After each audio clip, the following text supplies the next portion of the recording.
Yogi Vemana university విద్యార్థులతో మాజీ ఉపరాష్ట్రపతి వెంకయ్య నాయుడు మాట్లాడారు. యోగవేమన విశ్వవిద్యాలయం విద్యార్థులతో ముచ్చరించడం చాలా సంతోషంగా ఉంది అన్నారు. దేశం బలోపేతం కావాలంటే యువత తమలో ఉన్న శక్తి సామర్థ్యాలను గుర్తించి వాటిని సద్వినియోగం చేసుకోవడం అత్యవసరం అన్నారు.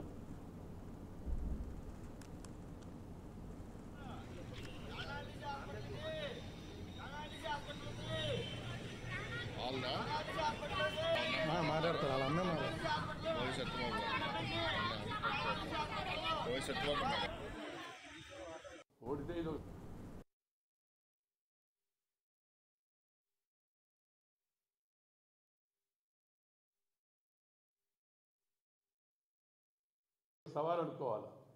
తర్వాత రౌండ్కి ఇది కూడా చాలా అవసరం. ఆ విధంగా ఆత్మవిశ్వాసం ఉండాలి. నీ మీద నీకు భవిష్యత్తు మీద నమ్మకం ఉండాలి. మనం మన అవకాశం కోసం మనం వేచి ఉండాలి. అంతేగాని నిరాశ చెందకూడదు. ప్రతి ఒక్కరి ఈ విషయాన్ని కూడా గమనించాల్సిన అవసరం ఎంత ఉందని ఈ సందర్భంగా మనం చేస్తున్నాను. క్రమశిక్షణ కూడా అవసరం. తర్వాత మనం పెద్దలతో కొంత టైం గడపాలి. పిల్లలందరూ ప్రతిరోజు తప్పనిసరిగా అమ్మా నాన్నతో కొంతసేపు కూర్చోవాలి. అమ్మా నాన్న కూడా పిల్లలతో కూర్చోవాలి. అలాగే ఇంకా వీలైతే మనకు అమ్మమ్మ తాతయ్య ఉంటే వాళ్ళతో కూర్చోవాలి.